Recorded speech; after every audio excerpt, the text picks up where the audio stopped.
So I'm the studio director of Supergiant Games and the co-founder of the company.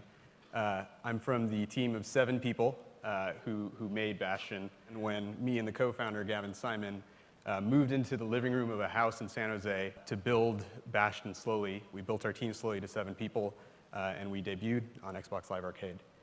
But this isn't really about our Cinderella story. It's about the more than year we spent taking Bastion to different platforms. That process, of course, is typically known as porting.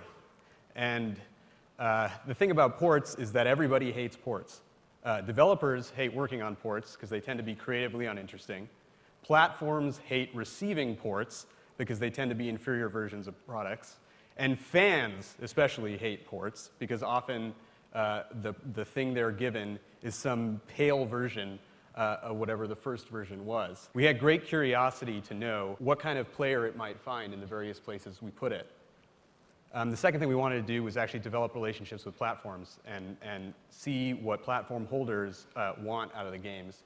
And of course, we did a ton of other platform-specific work. There was, on XBLA, there's always the TCRs, leaderboards, achievements. On Steam, you do Steam Works, you do Steam Cloud, you make it compatible on a Mac through Steam Play, you offer controller support. Like I said, we had 3 schemes there, full 1080p, soundtrack. We did a really cool tie-in with Portal. For iOS, there's tons of stuff to do. We did touch, virtual gamepads, iCloud, Retina, all these things that are sort of platform-specific. I think what's interesting about this for me is going back to the sim shipping thing. The wisdom behind sim shipping is that you're sort of trying to maximize the lightning rod of attention paid. But it looks here like the platforms in general didn't sort of fault us for doing that. We didn't lose an opportunity by not sim shipping. In fact, we may have gained one.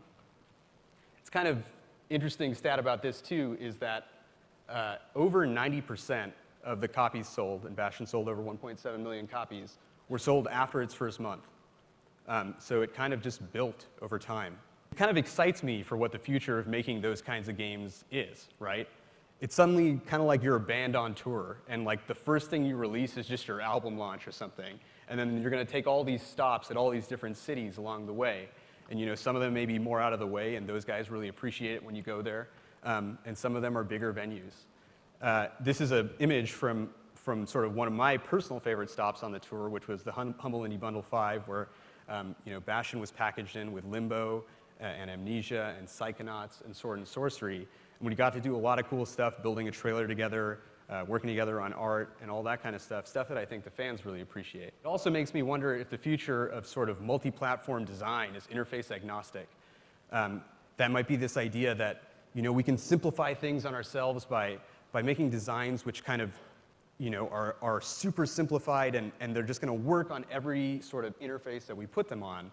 But when I think about that, and when I try and think about what that really means, I tend to come up with really lowest common denominator designs, things that I don't think platforms want and things that I don't think people want. To me, what seems more likely is the future of sort of multi-platform design is more interface elastic, which is to say that what's good about your game and what feels great about your game is actually different on every platform. Hey, I'm Miranda Cosgrove, and you're watching ENTV. Hi, I'm Kevin Williamson, and you're watching ENTV. Hello, I am Jennifer Goodwin, and you are watching ENTV.